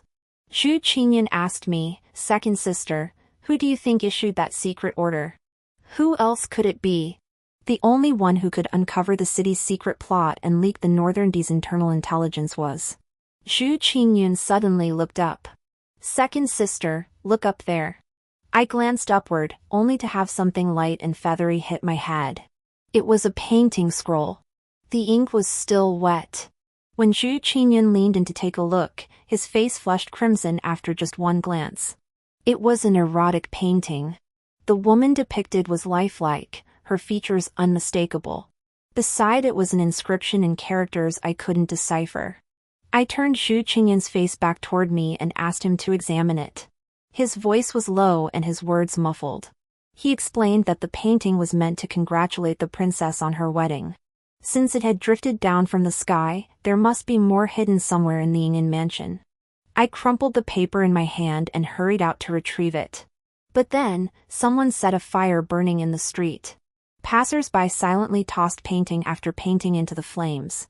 The flames leapt higher and higher, devouring everything in their path, the most vibrant thing in the city. Burn brighter, burn higher.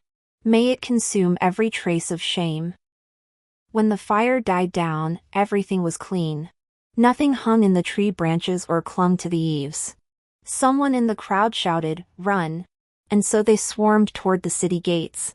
Zhu Qingyun and I followed the rush, but the crowd pressed together in chaotic confusion. Some were knocked to the ground, kicked several times before scrambling up. Finally stepping through the city gates, I dared not relax, still clutching Zhu Qingyun tightly. I couldn't lose him again. When the wails of children echoed behind us, my footsteps faltered. A pale-faced woman bent down to a child barely waist-high. "De Bao, be a good boy and wait here for Mama," she said. Bao is still inside. Mama has to go get her. Wait here, don't wander off." Wave after wave of people surged past, yet the child remained rooted to the spot, glancing back incessantly. Finally, the woman emerged, pulling a shorter girl toward him. She ran, calling out, "Found her! Found her! Bao's here!" She didn't get lost. Let's go, Zhu Qingyun tugged at my sleeve. This time, we were truly leaving. On the road to Songlin County, I overheard displaced people discussing how some still refused to leaving in prefecture. They said their roots were there, once uprooted, even their ancestors returning wouldn't find a place to settle. Zhu Qingyun whispered in my ear, I don't have that worry. True enough. Because he wasn't recorded in the family registry. Though Zhu Qingyun said it with crinkled eyes, I didn't find it funny. I buried my head in my bowl and drank. The water wasn't full, yet it sloshed and splashed over the rim. My hands were shaking, the ground trembled. Almost simultaneously, the thunderous clatter of hooves, like rolling thunder, burst into our ears. I stopped drinking, instinctively ducking toward the woods. I thought the Northern D had belatedly realized they needed another chase and kill. But one after another, sleek red horses galloped past without stopping. Judging by the distance between them, it seemed a group was chasing the one in front. Soon, the hoofbeats faded, and the swirling dust settled. Zhu Qingyun and I didn't rush out. We quietly unfolded the map and studied it. Suddenly, faint, light tapping sounds came from behind. Turning back, the horse was still breathing hot air, and the rider tumbled down with a thud. Face down. Flipping him over revealed a youthful face streaming with blood. Freshly cut by a branch on the ground. He pressed his hand over the wound, weakly saying, "What a coincidence." It was a coincidence, Mu Yuchang. After just a few days apart, he seemed like a different person. He wore plain-colored clothes with tightly rolled sleeves, his hair pulled high into a neat ponytail. Zhu Qingyun tore off a strip of fabric from his own robe to staunch the bleeding as he asked, Mu 12, you're running too? Mu Yuchang stared blankly, I'm not running. I'm rushing to Songlin County to deliver something. It has to arrive within 2 days. Zhu Qingyun scoffed, no one else available? Why send a little runt like you? How did you know no one else was available? Zhu Qingyun fell silent for a moment before replying, it wasn't hard to guess. Mu Yuchang asked, where are you headed? Songlin County. Like a drowning man clutching at straws, his half-closed eyes suddenly widened. He reached out and grabbed me. Downing, dear Downing, help me. I can't ride anymore. By the time he spoke, Mu Yuchang's lips had turned completely white. I asked, what are you delivering? To whom? And what happens after you deliver it? Mu Yuchang handed me a box. This. Just give it to the city guard. You can ride this horse, it's yours from now on. Hearing about the horse, Zhu Qingyun's voice grew slightly excited. All right, let's go. Before setting off, I asked him about the imperial grandson and the eldest princess. But Mu Yuchang drifted into a drowsy sleep, not hearing my words. There was only one horse, so we had to share it. I swung my leg over and mounted first, with Zhu Qingyun following. Seeing how effortlessly I handled the reins, he couldn't help but praise me, you've got some skill. More than that, I'd even tried chasing Cui Ping around the entire courtyard on horseback. Only to be interrupted by a whizzing crossbow bolt fired by the Northern D soldiers, leaving neither of us to catch the other. But in the end, I did learn how to gallop with a clatter. My thoughts drifted back to that imperial palace.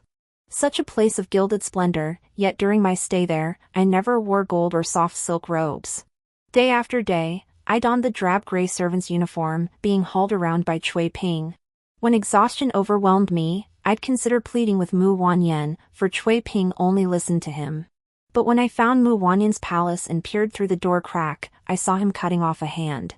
Calm, focused, his expression unchanged from when he'd sit in the princess's mansion reading letters. As if before him lay not a mangled, bloody limb, but a dead rat. I watched, utterly transfixed. Back home, I couldn't even bring myself to slaughter a chicken. Yet witnessing this scene, I felt a flicker of fire stir within me. I suppose you'd call it a burning desire to try. I knew this wasn't right. It must be the constant stress lately. Once the northern barbarians are driven out and the world grows peaceful again, I'll return to being the gentle, virtuous woman I was. Later, I turned away and waited outside the door. After a long while, a soft voice inquired from within, "Who is it?" I pushed open the door. Inside the hall, there was nothing but Mu Wanyan. No severed hand, no small knife, even the scent of blood had been overpowered by the heavy incense. Mu Wanyan sat upright, his expression gentle as he asked, "What's wrong?" I said, "Can we stop practicing? We might not even survive to leaving in prefecture." But his handsome face instantly darkened, looking far more fierce than when he just cut his hand. He rose and approached me, not to scold but to twirl a small knife that had appeared in his hand. I instinctively lunged to seize it. After a brief struggle, I ended up astride him, successfully wresting the blade. Knowing Mu Wanyan hadn't fought seriously, I looked at him and laughed. He didn't share my amusement, accusing me of disrespect. I scrambled to my feet, promising to find Shui Ping shortly. "How long have you been here?" "Me, a little while." But Mu Wanyan seemed to expect more, waiting for my next words. "Just a little while. Why not threaten me? Tell them what you just saw." It suddenly clicked, he was referencing my early days in the palace. Back then, wrongly implicated and seething with rage, I'd forced Mu Wanyan to escort me out of the city, threatening to betray him otherwise. Now that I've calmed down, I realize it's better to be steady and upright. That was the way to go in prosperous times, but not now. I took his words to heart. Yet Mu Wanyan had merely advised me to act with greater cunning and flexibility, advice I misapplied elsewhere. Like when performing the ritual for Wulu's daughter, my mind was consumed by visions of those 5 men, their faces contorted with fury and resentment as their bellies were ripped open. Even if I ended up the most disfigured of all, it wouldn't matter. I must, absolutely must, shatter myself and rebuild from the ground up. Only then will I have the strength to cross Ying'an Prefecture and return home. Zhu Qingyun listened quietly to the entire account of the palace affairs. It was too long. He grew drowsy, half his head resting on my shoulder as he slept. But he jolted awake suddenly. I had changed my pace. Someone was chasing us. The same predicament Mu Yuchang had faced. I didn't know what I was delivering, only guessing it was some sort of warning. It was deep into the night. I'd planned to rest for an hour or two before continuing, but someone was clinging on, biting down hard. I couldn't stop for even a moment. The night wind was fierce, howling past and stinging my ears. I couldn't hear clearly, couldn't make out the distance of the approaching hoofbeats behind us. I dug my heels into the horse's sides and raced for dear life. Zhu Qingyun let out a muffled groan, his arms tightening around me, holding me close. I knew he was cold. But just as we rounded the bend, my peripheral vision lost sight of the pursuers. I slowed down, and the wind cut less sharply. My ears found some quiet. Then I heard Zhu Qingyun whisper in my ear, "I'm sorry." "Why?" "The day the northern barbarians breached the city, when I saw you had been left behind too, I truly felt schadenfreude. I thought then, I'm already despised by everyone, so being abandoned is only natural. But you, who everyone likes, were left behind too. That proved I wasn't the most miserable one, someone else was worse off than me. So I had to laugh at you. I know it was wrong. I never truly hated you, yet I couldn't help myself. Doing that made me feel better inside." His words were too honest. Sometimes, the truest words hurt the most. But it wasn't because of that initial mocking remark he mentioned. As for what it was, I still needed to think about it. And since he just said he was sorry, I responded carefully, "I forgive you." Zhu Qingyun gave a deep laugh, then said, "After I die, you can eat me." His head rested on my shoulder again. In that instant, I realized my back was hot. A warm pool, as if branded onto my skin, seeping into flesh and bone. What could be so warm? Blood. 2 arrows, one deeper than the other, were embedded in his back. The blood flowing out had soaked through his front as well. I handed the items over to the garrison commander of Songling County. They glanced at the horse I was leading, then at the blood-soaked figure slumped over it, and immediately let me into the city. What a relief! The clinic was open, the physician alive, and medicinal herbs plentiful. But Zhu Qingyun had lost too much blood. His injuries were severe, whether he could be saved remained uncertain. I knelt before the physician, pleading and weaving a tale, "Please, save him. His elderly parents wait for him home. If they learn their only son is lost, they'll bleed to death from grief. The physician listened, his face softening with pity. I understand. I'll do my utmost. If I can't manage it myself, I'll summon another doctor. Thank heavens, a kind-hearted man. While he treated Zhu Qingyun, I sat outside guarding the horse. Later, the physician asked me where I was from. I replied, Ying'an Prefecture. His expression froze instantly, and he fell silent. I tactfully suggested that Songlin County might become the next Ying'an Prefecture. I hinted that if there was no backup here, he should relocate as soon as possible. But the physician waved it off, saying it was all fate. Zhu Qingyun's breathing had steadied considerably, but he still hadn't regained consciousness. The physician said he had no idea whether or when Zhu Qingyun would wake. Neither did the doctor next door. So I had no choice but to mount the horse with the dazed Zhu Qingyun and press on. My urgency stemmed from a paralyzing fear of witnessing the Northern D breach the city walls once more. My current plan was to continue to the next settlement. If he still hadn't regained consciousness, I would seek another physician. I had some money, left behind by Mu Wanyan. Before leaving Songlin County, I bought a bundle of medicine. Passing a tea stall, I gave the vendor a few copper coins, asking him to brew it for me to feed Zhu Qingyun. The vendor asked, how did he get so badly hurt? Where are you headed? Bandits attacked him. We're heading to Yuchuan. Yuchuan? The new emperor is there too. The new emperor, I knew him.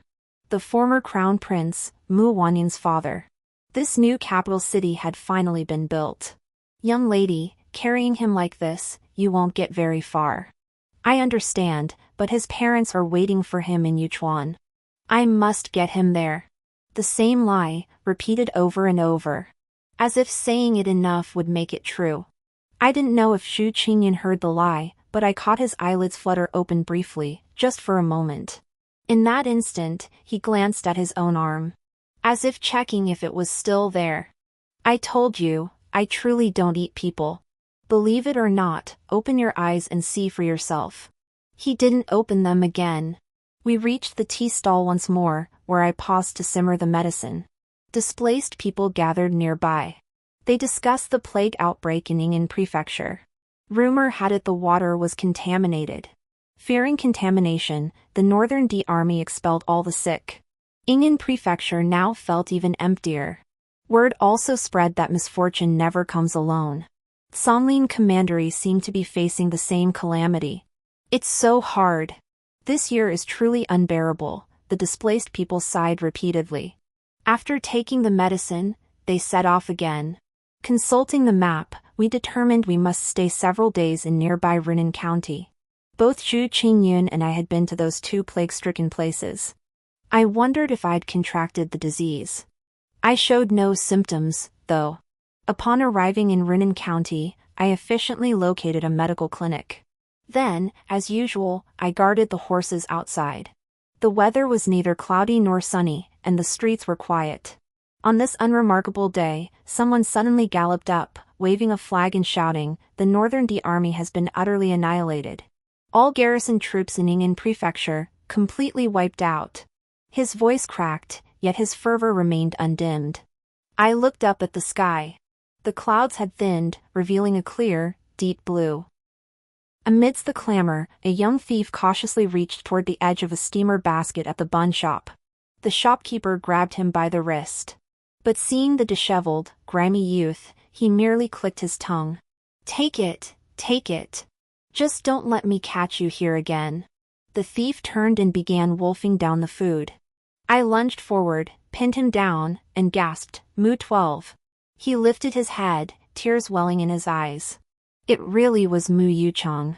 Something felt off. If Ying'an Prefecture had been rescued, Mu Yuchang should have joined the reinforcements. How had he ended up here? Mu 12, did you miss the reinforcements, or is Ying'an Prefecture now uninhabitable? Upon reflection, it must be the latter. The place must now be a scene of unimaginable carnage. But Mu Yuchang shook his head violently, his voice choked with tears. "Zhu Downing, Ying'an Prefecture is gone. Zhu Downing, I'm telling you the truth, Ying'an Prefecture is gone. There was never any plague. The water supply was tampered with, but the symptoms were fabricated, just common ailments. It was all to coerce the northern D tribes into expelling the remaining civilians, including the eldest princess, for she too had fallen ill. The items you were instructed to send to Songlin Commandery weren't mobilization orders either, they were meant to stir up a plague incident there as well. While the garrison forces expel people, they also had to guard against sick refugees drifting in from Songlin Commandery, leading to renewed blockades. Within Ying'an Prefecture, the populace had been slaughtered, scattered, and then driven out. Only 400 souls remained. Under cover of night, they dispersed with torches and gunpowder. 400 people meant 400 points. Connecting points formed lines merged into surfaces, setting the entire Yingtian prefecture ablaze. It was the real Zhu Downing. Don't look at me like that. Hiding on the hills outside the city, I watched the flames burn all night. The sky was so bright, like daylight. Zhu Downing, the garrison is gone. But Yingtian prefecture is gone too. Mu Yucheng finished speaking, still weeping. I kept my head down, tracing circles in the dirt with a twig. Repetitive. Rigid. After finishing, I forced back the tears. Mu Yucheng rubbed his eyes and calmed somewhat. A suspicion formed in my mind. Mu 12, was it 437 men? 437? I saw the roster of the infiltrated personal guards. There were 437 in total. If you're asking whether that many loyal guards were involved in the arson, it seems there were more than that. Mu Yucheng lowered his head, his thick lashes casting deep shadows. There should have been 439. He continued, the palace must burn too. What about the imperial grandson and Shui Ping? He fell silent for a moment. No one inside could escape. I finally couldn't hold back my tears. I wasn't there the night Ying'an Mansion was engulfed in flames, so I saw nothing. Yet why, whenever I closed my eyes, did vivid images emerge? Flames creeping up the indigo blue hem of a robe, eyes reflecting the firelight, sparks of madness and fervor blazing within. People passed by, cheering, thinking my tears were tears of joy. I should have been happy. But I had clearly recited the codes of those 400 men. I knew the crown prince. He had Shui Ping teach me skills, urging me to protect myself, to stand firm in this chaotic world. I knew his cruel, ruthless nature, yet I feared him not. I would learn from him. Those whose hearts I ordered cut out were scum anyway, deserving death, every last one of them. I hated not only the invaders, but also that new emperor of Yuchuan. Preserving the Green Mountains is wise, and planning for the long term is wise. But a petty commoner like me, with such short-sighted vision, would resent him for leaving so decisively. My hand trembled slightly. Until someone wrapped their arms around me from behind. Second sister. Zhu Qingyun had awakened. We still rode together, but this time he guided the horse while I leaned against him. I needed to rest. As for Mu Yucheng, I bought him a new steed. He was also bound for Yuchuan. Along the way, Mu Yucheng remarked that burning the city was a last resort. But with reinforcements' arrival uncertain, or even their coming at all, the only option was to neutralize Ying'an Prefecture and safeguard the surrounding cities. He then asked, when you reached Songlin County, how was it? All normal. Not just Songlin County, the further south we went, the more peaceful and tranquil it became. The journey was almost entirely unimpeded. Entering Yuchuan went smoothly too. The city guards were all former officials from Yingtian Prefecture, easily recognizing Mu Yucheng's identity. Afterward, he bid me farewell, saying he needed to meet with the Mu family first. But Zhu Qingyun and I seemed to have acquaintances in Yuchuan as well. On the street, we passed an old servant of the Zhu family. He carried a basket holding several cups of wine. We followed him, eventually stopping before a residence. I glanced at Zhu Qingyun. His expression was neutral, as if he didn't particularly care whether we went in or not. I wasn't as carefree as him. I wondered, if it really was them, what would I say once inside? Or what should I do first? Should I embrace them and weep? Or recount what happened in Yingtian Prefecture? Perhaps they'd bombard me with questions instead. Before I could decide, Zhu Qingyun gently nudged me. Let's go in. But what if it's not them? It is them. I spotted the lanterns hanging high in the courtyard from afar, even their style is unchanged. The gate swung open, revealing dangling lanterns, illuminating the small courtyard brightly. A table was set in the courtyard, laden with fish, cakes, noodles, and wine. Seated around the table were father, mother, eldest brother, third sister, and grandmother. Grandfather was absent, his health was poor, and drafts were bad for him. He must have been sent to his room to eat. But everyone was present. It was a reunion dinner. The sound of my entrance startled them all. Every pair of eyes turned toward me in unison. My youngest sister stared wide-eyed, her round eyes filled with astonishment. Mother's chopsticks clattered to the floor with a heavy thud. My eldest brother sprang to his feet as if he'd seen a ghost. Father, who had been standing, midway through pouring wine for grandmother, froze. Wine dripped steadily from the cup. He suddenly tossed aside the wine jug and stumbled toward me. "Xiao Ning, you're back. Xiao Ning, today is your grandmother's birthday banquet. Come quickly." I looked at him and said, "We're short 2 chairs. Hurry! Get chairs." I tugged Xu Qingyun to sit beside me. The bowls and chopsticks were brought out. I had so many questions, but things had come to this. We'd talk after the meal. Today was grandmother's birthday banquet. But Xu Qingyun didn't touch his chopsticks. His gaze fixed intensely on father. "Why did you leave her behind?" The table fell silent. Perhaps there was a perfect explanation. But deep down, I didn't crave it intensely. Even if it wasn't entirely satisfying, I could still finish my meal. As father froze, I softly added, "And Qingyun." "Oh no! The old master is missing again." A servant rushed over. Chaos erupted instantly. He was finally found near the city gate. His body bore several scrapes, his clothes were dusty and gray, and he seemed confused, insisting he'd gone out to find his granddaughter. "Grandfather," I called to him. He turned toward the sound, his cloudy, lifeless eyes narrowing as he tried to recognize me. Suddenly, he broke into a wide grin. "Good that you're back, good that you're back." But when his gaze swept over father, the smile vanished instantly. He glared at him, refusing any help, and hunched his back as he headed toward the mansion. After returning, he stormed off to fetch the cane. He told me, "Xiao Ning, I'm going to teach your father a lesson. Let's see if he dares to be so reckless again." Grandfather's bones were brittle, and no one dared stop him. They all watched helplessly as the cane lashed toward father's shoulder. Father reached out and caught the cane just as it was about to strike. He didn't explode. His expression was complex. "Old man, that's enough. All these years, I've repaid what I owed." Grandfather grew even angrier. "You're talking nonsense." "I don't understand what father said." "I want to hear it. Could you explain it more clearly?" Father looked at me, hesitating to speak. Grandfather kept trying to cover his mouth, but the more he did so, the more impatient father grew. As if giving up all hope, he poured out his words.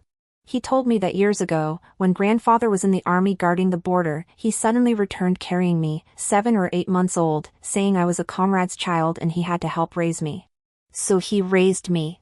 One more child meant one more mouth to feed. Grandfather also said that comrade had saved his life, so it wasn't just about feeding the child, he had to cherish it. Later, however, someone from the same military camp as grandfather told father that no comrade had ever had a child at the border, it was all a fabrication by grandfather. In truth, the one who saved grandfather was a Northern D. To repay that debt, grandfather concocted a false identity as a cover. As the conversation reached this point, father steeled himself to continue. "Yes, that night we left Yingning Prefecture, I harbored a wicked thought. I refused to keep raising a Northern D child. I decided to just let it be." Xu Qingyun suddenly blurted out, "What are you saying?" Father was about to lash out again when grandfather snapped, "You fool." He hurled abuse at father. "You'd rather believe idle gossip than ask me directly, would you?" "Fine, I'll tell you plainly. That couple had been spying on the enemy capital for years. When they realized their cover was about to blow, they entrusted their only daughter to me. How could you?" "Aw." Grandfather's voice choked, his eyes reddening.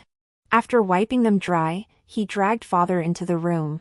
From a camphor-scented cabinet, he retrieved an old bamboo tube, clattered out the letter, and held it before father. I even delivered intelligence to the court for him.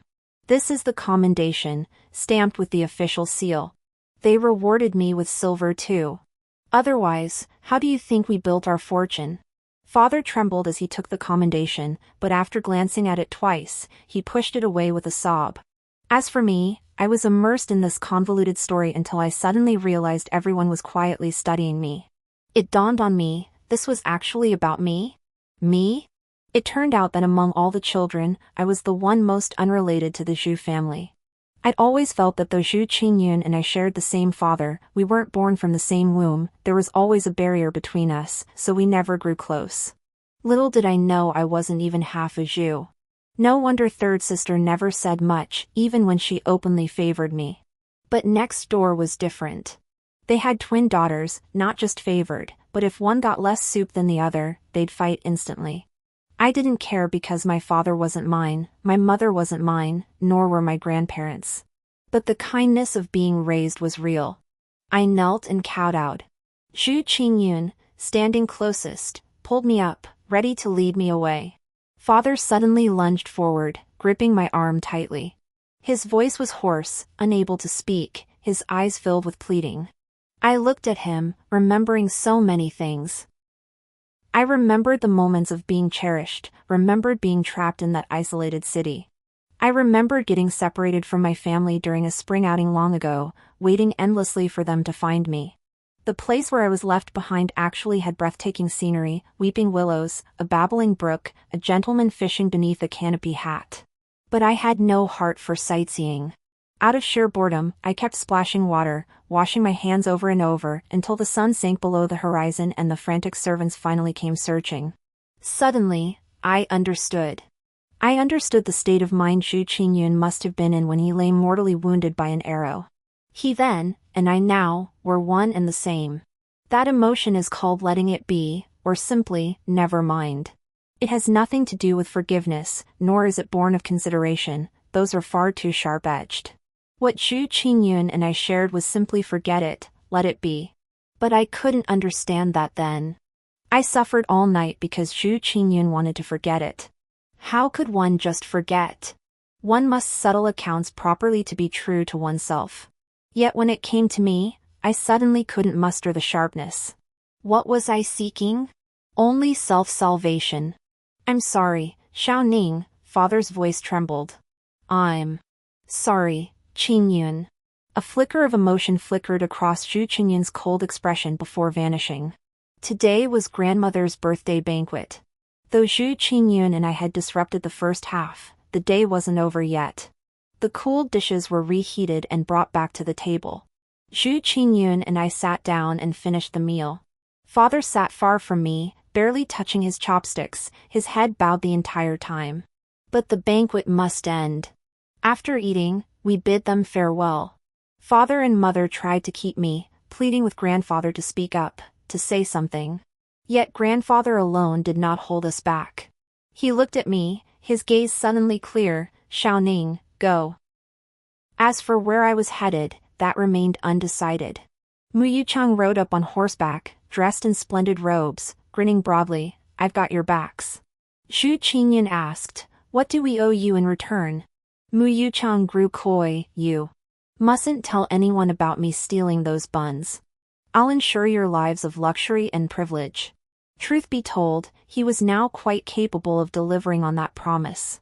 Recent times in Yunchuan saw a dramatic shift in the landscape.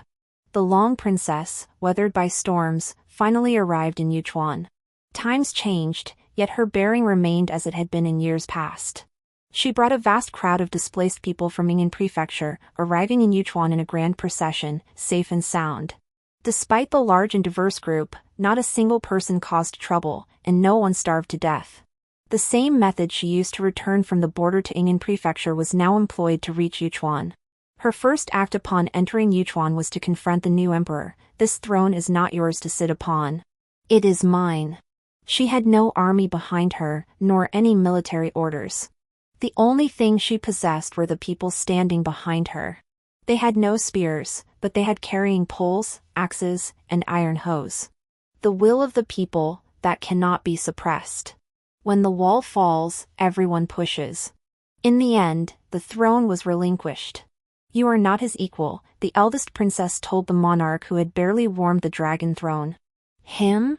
It was him. He would become renowned throughout the land, revered by all. Later, I met the princess and Swayer again. Swayer no longer liked catching toads, because she had eaten them during their flight. Now she loved planting flowers, light and beautiful. One day, she happened to bring in a flower pot and smiled at the princess. Mother, I'll tell you, Sister Zhu used to think cockroaches grew in the soil, so the crown prince called her a little pig. He was the pig. Downing, the princess smiled at me. Wan Yen really likes you. When you deceived Wulu, he told me you were very brave. Oh, and he asked me to pass along a message for you. The sunset that day was beautiful. Tomorrow's will be too. I told Mu Yuchang that I shouldn't stay in Yuchuan anymore. He couldn't protect us there. Then, his gaze immediately shifted to Xu Qingyun, brimming with questions. Xu Qingyun, I won't be here either. I only learned of this after discussing it with Xu Qingyun last night. Yet even as he planned how to navigate the days ahead, he included me in every calculation. Aining, you mustn't abandon me, Xu Qingyun declared. Looking back, when we were both in the Zhu household, bound by blood ties, our relationship was strangely lukewarm. We were practically strangers under the same roof. Now, though we know clearly that by blood, we should be as distant as two poles, we can't bear to sever the ties that bind us. For him, for me, we willingly chose each other as kin. I couldn't settle down, yet he insisted on following me. So we set out together. Before departure, I went to prepare our belongings. When I emerged, I saw Xu Qingyun waiting outside. In spring's thin robes, young and lean, he rode his horse, leaning against the slanting bridge. Extra Chapter 1, years past. This was Zhu Yang's final year stationed at the frontier. He counted the days, just 100 more until he could return home. He hadn't joined the army to be a hero, but for the pay. He saved the silver, bringing it home so his family would be provided for. His wife's health was poor, requiring frequent trips to fetch medicine. His son had taken a new wife, and last year, the Zhu family welcomed a plump grandson. Money was needed now more than ever. But no matter how much he longed for home, Yingnan Prefecture remained invisible from here. All he could see were the barracks and the northern D tribes across the river. On the frontier, they were separated by just a river. To distract himself, he'd sometimes join fellow soldiers in the woods during downtime, gathering herbs or hunting game to sell in town. Then one day, his foot slipped. He tumbled down the slope, unable to stop his fall, and plunged into the river with a splash. The current was fierce. He swallowed a bellyful of water, and even his excellent swimming skills were useless. Just as he was about to drown, a pair of hands pulled him out.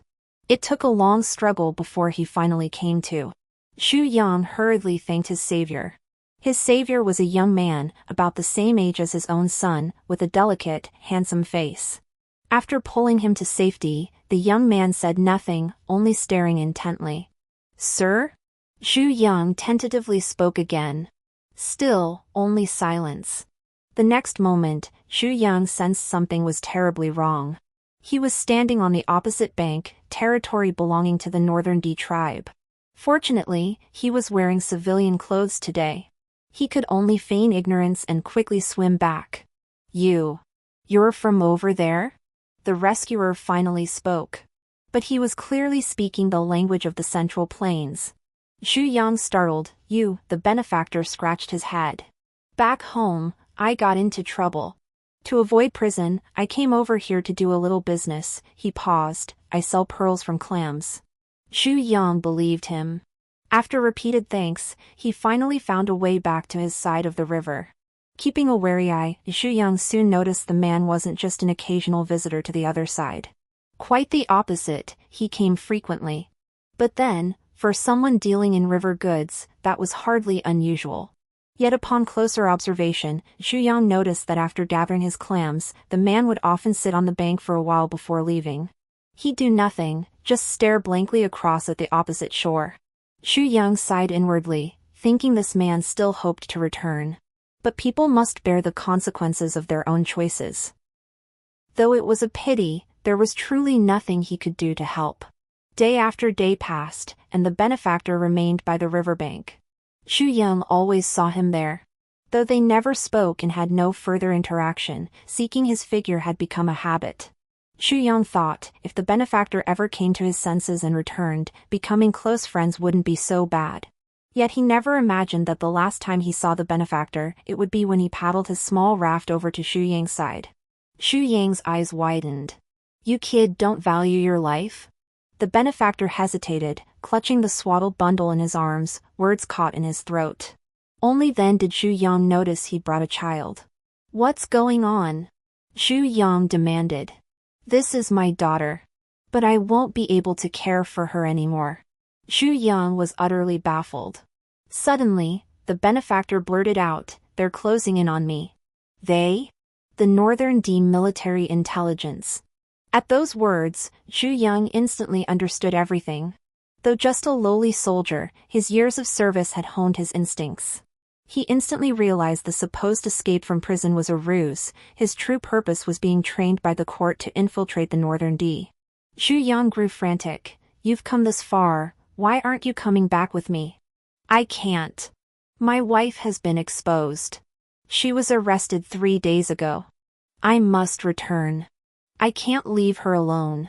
Xu Yang asked, "Is your wife also a girl from our hometown?"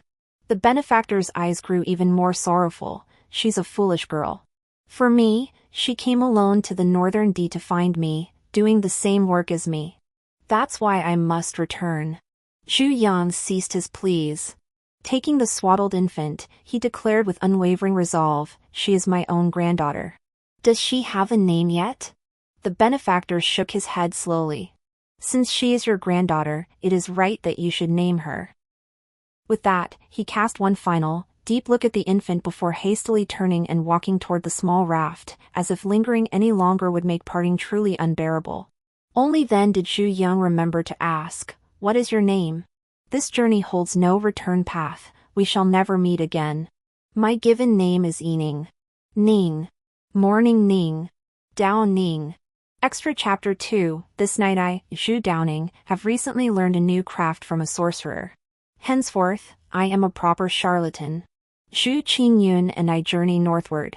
Along the way, we take on jobs, sometimes exorcising demons, sometimes helping people find lost chicks or puppies. I can light incense and draw talismans. Real ones, not just scribbling curses on paper. This is how we earn our travel expenses. We finally stopped at the ruins of the former Ying'an prefecture. The imperial court had sent men to clear this place, but restoring its former glory would take many more years. Now it remained a ruin, crumbling walls, piles of yellow leaves, and a lone wild grave. Yet stepping inside didn't stir unease. Some master must have passed through, suppressing whatever needed suppressing. The journey from the city gate to the imperial palace was a long one.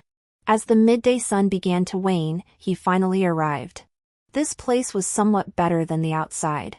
Though badly burned, its former state was still vaguely discernible.